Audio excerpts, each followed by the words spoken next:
ఎవరైనా సరే మంచి గాసిప్ తీసుకొచ్చారనుకోండి, మంచి స్పైసీ గాసిప్ అంటే ఒక వేడి పుకారు తీసుకొచ్చారనుకోండి, థ్యాంక్స్ అండి, వేడి పుకారు తీసుకొచ్చారనుకోండి, చెప్పు అయితే తర్వాత ఏమైంది అని అంటాం. ఏమంటే వ్యర్థమైన వాటిని వెతుకుతాం, అబద్ధమైన వాటిని వెతుకుతాం. అది నిజమా కాదా ఏంటి అని కావాలి ఫస్ట్ మనకు. ఏం తెలుసా, మొన్న పెద్ద గొడవ అయిందంటే, అవునా, ఎవరికి, చాలు ఇంకా వెళ్ళిపోవాలి. అది మనం తెలుసుకునేదాకా మనకి ఆత్రం పోదు. సో జాగ్రత్తగా మీరు ఈ విషయాల్ని ఆలోచించండి. ఈ మాట మీరు అందరం ఒకసారి దేవుని సహాయాన్ని అడుగుతా, దేవుని విడుదల కోసం మనం ప్రార్థన చేద్దాం. ఎంతకాలం వ్యర్థమైన దాన్ని ప్రేమించదు, ఎంతకాలం అబద్ధమైన వాటిని వెతికేదు.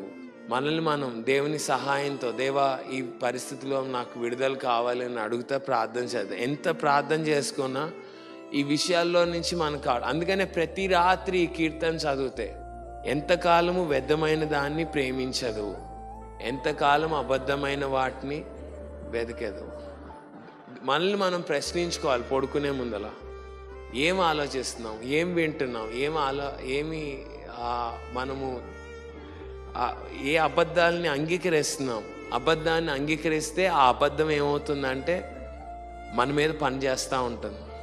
అబద్ధాల గురించి ఆలోచన చేస్తే ఏమవుతుంది అని అంటే, సరిగ్గా ఆలోచన చేస్తే పాపం ఎలా ప్రవేశించిందంటే అబద్ధాలు వినటంతో ప్రవేశించింది.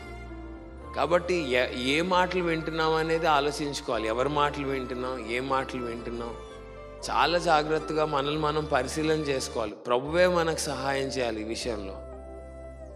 దేవుని వాక్యం వినటం వల్ల విశ్వాసం కలుగుతుంది. అబద్ధాలు వింటే ఏమొస్తుంది, జీవితం అంతా పాపంలో దేవుని ఆశీర్వాదాలను కోల్పోతాం.